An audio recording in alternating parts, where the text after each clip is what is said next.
Mas por que a gente trouxe um caso clínico? Qual que é a ideia, né? Do caso, puxa, um caso clínico do nada aqui, né? A ideia é a gente falar um pouco da experiência, né? Mostrar um médico de dor na prática. E é um caso clínico que é bom para todas as especialidades. Então, várias especialidades vão acabar se vendo nesse caso clínico. A gente vai falar muito coisa de prática, mas a gente vai falar muito coisa de prova também. O que cai na prática, o que cai na prova, o que é importante você se organizar. Então, se você está pensando em entrar no nosso curso, o nosso curso vai ser para responder essas perguntas, ou resolver esses casos clínicos. E um deles a gente trouxe aqui hoje.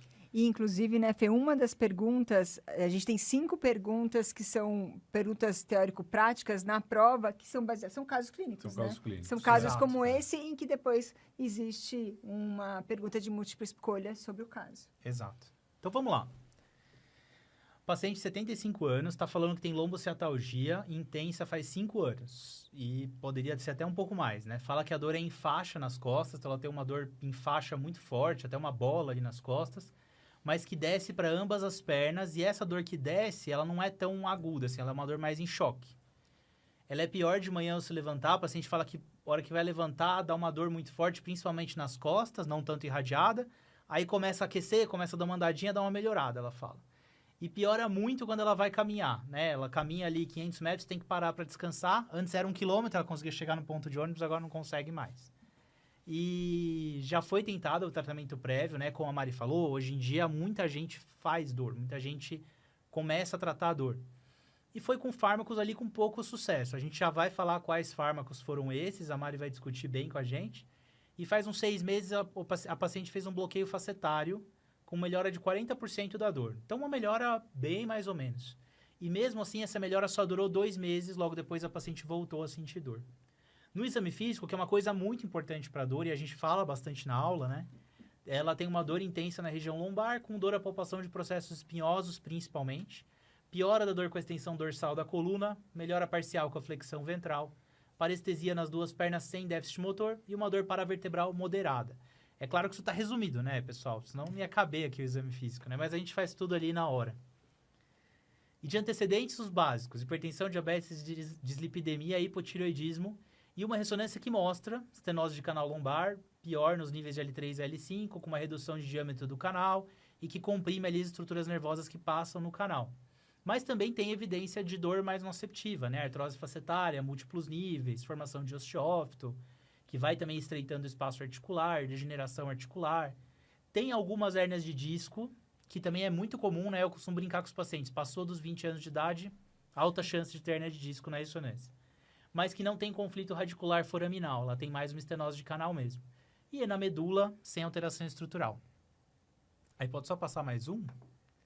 Pronto. Então, quero conversar um pouco com vocês sobre 3 diagnósticos importantes da gente fazer. E logo no começo do curso do Conquistador tem essas coisas, esses 3 diagnósticos.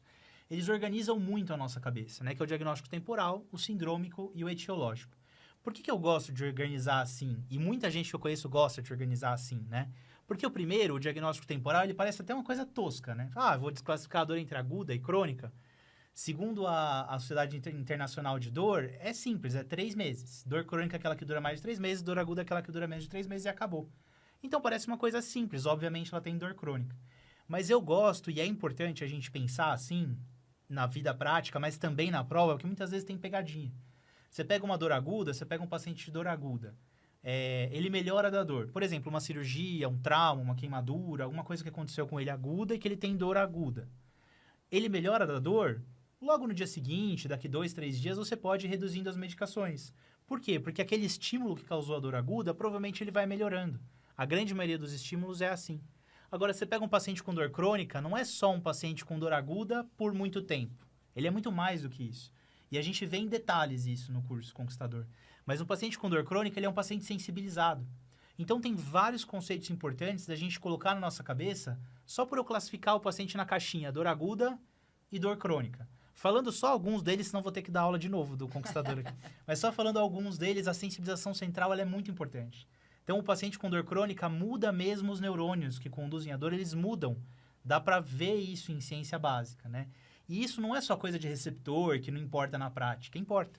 Então, um paciente com dor crônica, se eu trato a dor por um tempo, logo suspendo os remédios, depois do bloqueio eu falo para o paciente que não precisa tomar mais nada, ou vai para um bloqueio sem tomar nada, ou trata mais ou menos, não funciona, né? Por isso que os pacientes com dor crônica, eles têm períodos de melhora e piora, melhora e piora. Porque o tratamento nunca foi feito adequadamente. Tratar a sensibilização é muito importante. Então, esse primeiro diagnóstico parece bobo, mas ele é muito importante. E o segundo diagnóstico sindrômico, a gente vai classificar a dor entre neuropática, nociceptiva, nociplástica e mista. E isso também é importante, porque cada uma dessas caixinhas que você colocar o paciente geram tratamentos diferentes. Então, a gente tem um protocolo de tratamento específico para dor neuropática, um específico para dor nociceptiva, um específico para dor nociplástica, que é um nome mais recente, né, de 2018. Antes era chamado de dor disfuncional, e a gente fala muito disso no curso, né? É um negócio meio misterioso, mas vocês vão ver que não tem mistério. Dá pra gente estudar numa boa. E a dor mista, que é a grande maioria dos nossos pacientes, inclusive essa. Essa paciente tem uma dor mista neuropática com nociceptiva. E aí, por fim, claro, o diagnóstico etiológico, que é onde todo mundo quer chegar, né? O nome e sobrenome da doença. Então, ela tem estenose de canal lombar, dor facetária e dor miofascial lombar. Com isso, a gente consegue chegar no diagnóstico temporal e sindrômico, que vão dar, principalmente o temporal, a duração do tratamento, o sindrômico, qual é o tratamento, e o etiológico, talvez uma coisa mais de longo prazo, né? Então, eu consigo afinar um pouco melhor o meu tratamento quando eu sei o diagnóstico etiológico.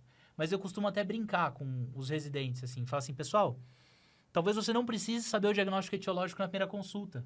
Essa ressonância, ela não precisa estar pronta na primeira consulta. Mesmo sabendo os dois primeiros, eu já consigo começar a tratar, né, Mari? Sim, com certeza.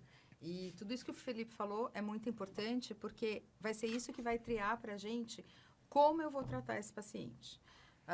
Óbvio que existe o tratamento intervencionista da dor, mas existe o tratamento clínico. E um não está longe do outro. Se eu vou propor um tratamento intervencionista da dor para esse paciente, eu vou começar com tratamento clínico, até porque tem toda a liberação de convênio e tudo mais. Passa o próximo, Pete, por favor. Posso só fazer um parênteses Claro. aqui, que eu venho falando isso muito nas Então minhas volta. aulas. Volta. Não, fica à Pode vontade. falar? Pode. Sobre a importância do diagnóstico etiológico, topográfico, porque a gente vive uma era dos diagnósticos sindrômicos, né? Síndrome miofascial, síndrome da dor pélvica crônica, e esquecendo o diagnóstico etiológico, topográfico.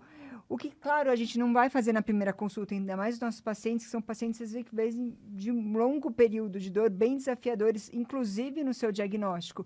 Mas se você começa a focar que o seu objetivo não é tratar sintoma, e aí Sim, não é exato. tratar dor como sintoma, mas entender a etiologia, isso vai guiar o seu tratamento farmacológico, aí você vai falar, né, sobre a importância de ter esse diagnóstico etiológico, e aí depois, se necessário, também o tratamento intervencionista. Então, acho que é bem importante os nossos alunos irem entendendo a importância de se realizar um diagnóstico muito mais bem feito, né, bem Sim. realizado.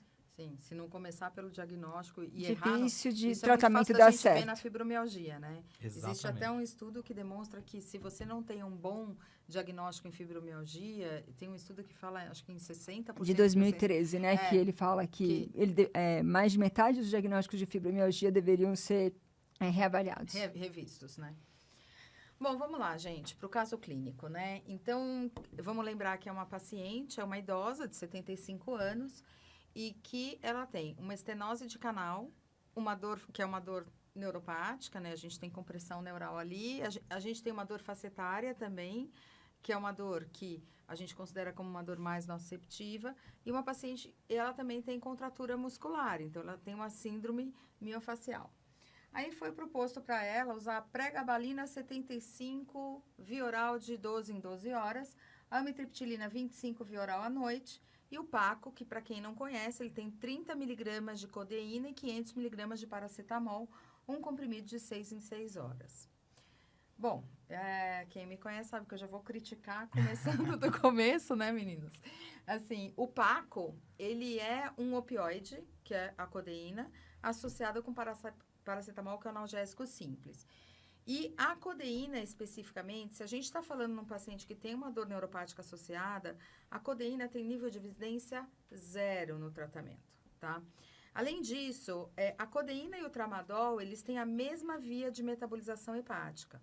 Porém, existe um alto polimorfismo genético em relação à metabolização da codeína. No consultório, eu tenho até teste genético para ver o quanto que o paciente metaboliza de uma ou de outro medicamento. Porque, às vezes, o paciente chega lá e fala assim, já tomei isso, nada funcionou. Será que tomou direito, associado uma coisa a outra? Ou será que esse paciente tem uma alteração hepática na qual ele converte mais rápido, mais lento? Então, tudo isso é importante. O Paco, ele não é um medicamento que nós, especialistas em dor, gostamos de usar, porque ele dá uma... Óbvio que se você está no SUS, às vezes é o que a gente tem disponível, mas a codeína ele dá muita constipação intestinal e para as dores de característica neuropática ele não é bem-vindo. Se eu for pensar num opioide fraco, que é o caso da codeína, a gente tem os opioides fracos e fortes, não que eu concorde com essa classificação, eu usaria um tramadol, porque o tramadol, 30% dele age em receptor MCAP-delta e o resto vai agir inibindo a recaptação de serotonina e noradrenalina. Então, para a dor neuropática, pensando na fisiopatologia, funciona melhor. Eles deram amitriptilina para essa paciente 25 miligramas. Vamos lembrar que ela tem 75 anos. 75. E isso significa que é uma senhora idosa e eu não tenho um eletrocardiograma dela. Então, assim, não que seja totalmente mandatório, mas, assim, pacientes mais idosos correm risco de alterações cardiovasculares e de condução, né? Então, alteração de feixe RIS, enfim.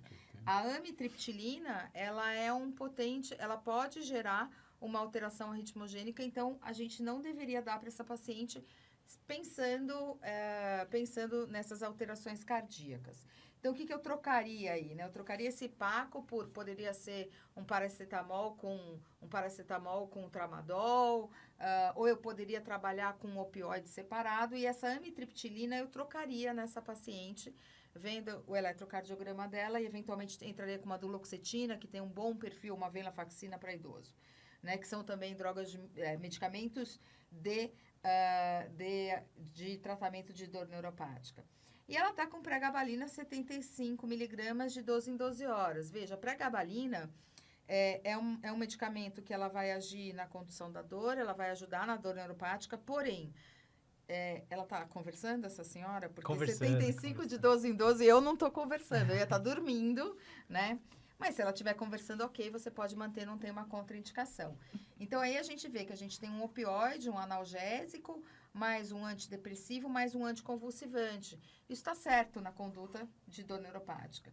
Acho que se eu fosse pensar, como ela também tem uma dor miofacial associada, eu jogaria aí um pouquinho de miorelaxante, né? Pensaria em um que dá menos sedação, então não ia pensar na ciclobenzaprina, eu ia pensar mais, eventualmente, no baclofeno ou em algum outro que dá menos esse tipo de alteração, né? Então, seria isso que eu otimizaria na consulta dela.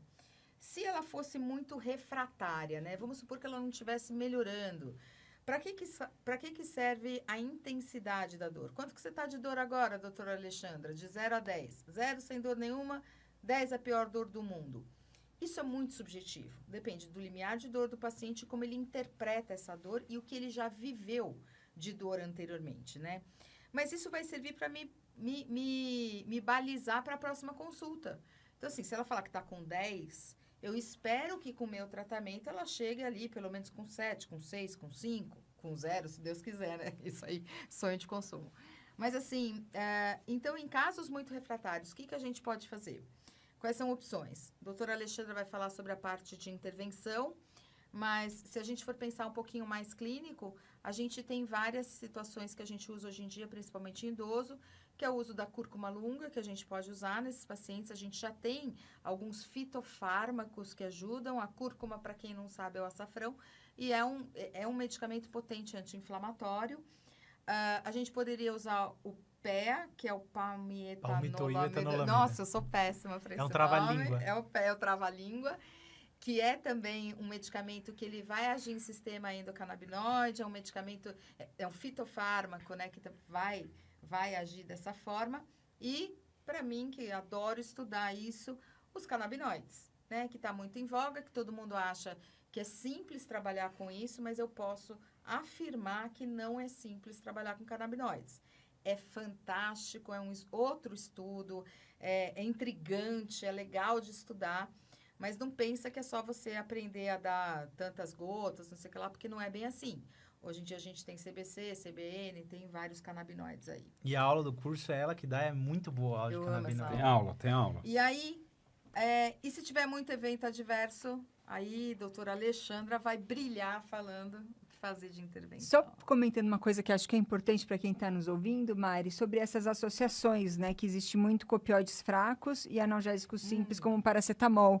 Porque, às vezes, o paciente ele acaba fazendo uma sobredose de paracetamol. A gente vem diminuindo a dosagem, principalmente paciente com ciência hepática, mas existe uma tendência aí mundial em diminuir para 2 gramas por dia. Então, muita atenção. Às vezes, o paciente nem sabe, ou você nem sabe que seu paciente está tomando paracetamol, principalmente os alérgicos à Novalgina, né? Dipirona.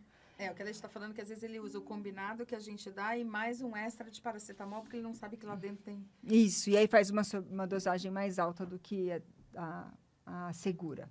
Mas vamos para outra parte, que é falar um pouquinho da intervenção nesse caso. Passa para o próximo slide, então. Eu vi seu olho brilhar, hein, Alexandra? Alexa. Então, existe uma grande parte dos pacientes que vão melhorar com a terapia física, né? Fisioterapia, acupuntura, medicamentos, mas existe uma parte dos pacientes que, infelizmente, eles não vão melhorar ou vão ter efeitos adversos que não vão possibilitar o aumento das medicações. E aí, para esse grupo de pacientes, existe uma outra opção antes da cirurgia. Que seriam quais? Então, é que a gente até ia fazer uma pergunta aqui no chat para ver se alguém falaria qual procedimento, mas acho que vai ficar muito de surpresa, né? Dá tempo da gente ver? Que procedimento que vocês indicariam para... Eu peguei todo mundo de surpresa, né? Depois eles vão me matar quando a gente sair daqui. Não, se alguém puder responder aí... Lembrando que esse paciente já fez um bloqueio facetário, eu vou falando aqui, já fez um bloqueio facetário, mas não teve um alívio interessante da dor, foi menor do que 50%. E provavelmente por quê? Porque a dor dele era uma dor mista, né? Tem um componente neuropático bastante intenso. A dor facetária é uma dor que é originada pela inflamação. O maior mecanismo é por osteoartrose da articulação da coluna, que é a faceta. Mas ali naquele paciente, o que parece que essa etiologia não é a principal. Tanto que quando foi feito o bloqueio facetário, ele melhorou menos do que 50%. E pela clínica dele... Ele tem, sim, a dor facetária, aquela dor para acordar de manhã, que ele acorda meio travado, como o Felipe falou, mas ele tem uma dor que irradia para a perna, né? E que dá uma claudicação intermitente, ele anda 200 metros, provavelmente tem que sentar para melhorar. Que faz muito sentido com a ressonância dele, que mostra uma estenose de canal ali entre L3 e L5. E uma coisa que o Felipe comentou aqui na hora que ele descreveu o caso clínico é muito importante. Só faz sentido a gente pensar que a dor dele vem dessa estenose de canal por causa da clínica dele, porque ele tem essa clínica de claudicação intermitente. Porque se a gente for avaliar as ressonâncias em pacientes assintomáticos acima de 60 anos, a gente vai ter ali uns 10% que tem estenose e não tem nenhuma clínica, não tem nenhum sintoma por causa disso. Então, a gente, quando for tratador, a gente nunca vai tratar exame, principalmente lombalgias, dores lombares, dores cervicais, porque... Assim como nossa pele envelhece, nossa coluna também envelhece e a ressonância nada mais é do que uma foto anatômica ali do nosso corpo e vai mostrar também os desgastes dos nossos anos de vida. Então, aqui, quais são as opções que a gente poderia pensar, né, de tratamento intervencionista? A gente poderia pensar numa peridural sacral, a gente fica um pouquinho limitado quando a estenose é mais alta, né? Fala ali de L3, L5. Será que vai chegar até L3? Não sei. Mas se for mais baixa, L5, talvez ajude, contribua. Lembrando que a base do tratamento vai ser a fisioterapia. Né? Hoje a gente não indica mais repouso para os pacientes, a menos que tenha um trauma, uma fratura, mas... Aliás, isso cai na prova, né? Quase todo ano. Não se indica mais repouso. É reabilitação. Reabilitação. Ou se não, existem outros procedimentos que podem ser realizados. Ele não tem nenhuma estenose foraminal, mas talvez se você pensar em tentar conseguir atingir um nível mais alto, como L3, pensar na transforaminal. E existem outros procedimentos um pouquinho mais, vamos dizer assim, elaborados, como a epiduroplastia, que seria entrar com um catéter e tentar aí tirar a fibrose, melhorar o canal vertebral. Muito bem.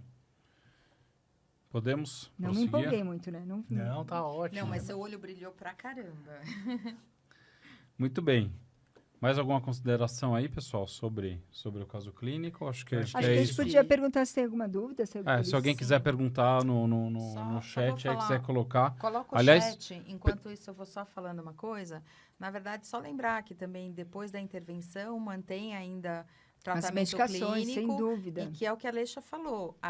A ideia nossa é realmente a gente reabilitar o nosso paciente e voltar à qualidade de vida dele, sempre.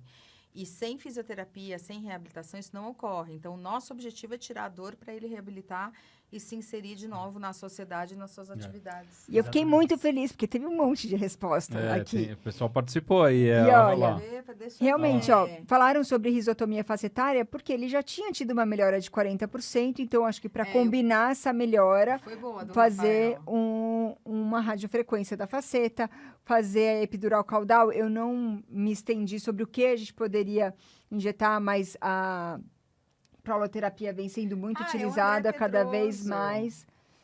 A Mari aí. Querido. Luciano Rocha. Conhece É que todo eu mundo. gosto. O BSV, ele está indicado por tratar-se de uma dor neuropática. Então, sim, tem a sua indicação. A gente tem uma aula de terapias infusionais que eu dou. E a gente fala também do bloqueio espástico Olha aí, quanta venoso. dúvida lá. Olha, perguntando sobre a cúrcuma. Você levantou Exato, da cúrcuma Simone. aí, olha lá. Da cúrcuma, tem ação anti-inflamatória. Conta aí. Porém, tem efeitos colaterais, sim. Vamos lá. Na verdade, assim, em relação... Quando a gente pensa nesses ele não é um fitofármaco, ele é um fitoterápico, né? Na verdade, ele é um... Fala aquela palavra que você gosta de falar, um cêutico, Nutracêutico. Nutracêutico. Eu sempre esqueço essa palavra. Na verdade, eles têm bem menos efeito colateral do que quando a gente pensa nos anti-inflamatórios não hormonais. Né? A gente pode usar em por um período mais prolongado. Eu não sei se vocês perceberam, mas a gente não fala de anti-inflamatório não hormonal quase nunca, porque especialista em dor, a gente só usa em alguns casos de agudização e a gente segura isso porque o anti-inflamatório a longo prazo a gente sabe que é bem deletério para o organismo, né? Mas a cúrcuma, ele é muito interessante, funciona muito bem. Eu queria até falar, não tô fazendo propaganda não vou nem falar o nome qualquer, mas hoje em dia tem um que ele é PEA mais complexo B mais cúrcuma.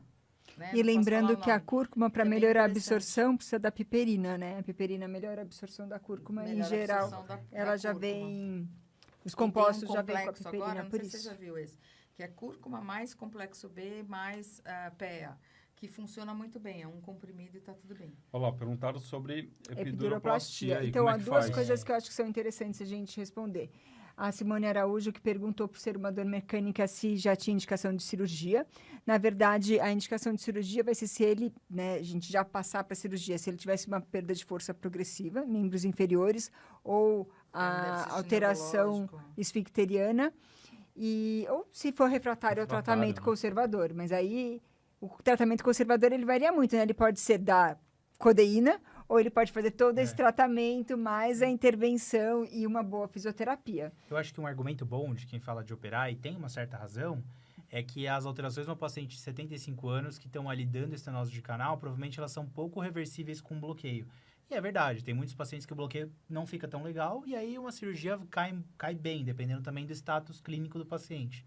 Mas muitos desses pacientes têm estenose de canal, óssea mesmo, um componente ósseo estrutural, que seria corrigível por cirurgia, mas tem também um componente inflamatório, que a gente não tem como saber exatamente o quantos por cento é só pela ressonância. Exato. Então, às vezes, um bloqueio simples, você consegue melhorar um pouco o paciente, né?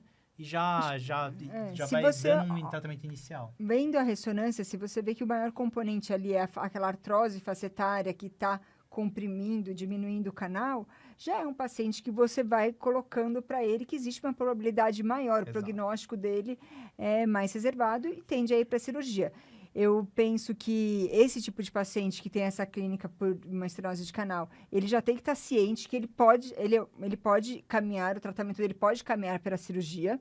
Não deve demorar muito, né? Porque ele pode perder um status nesse meio tempo, tem 75 anos, até que o tratamento seja realizado. E a epiduroplastia, o que ela é? É colocar um catéter pelo hiato sacral e você vai guiar esse catéter através da radioscopia para o lugar da estenose, principalmente tentando tirar a fibrose e depositando medicação no local onde existe essa estenose.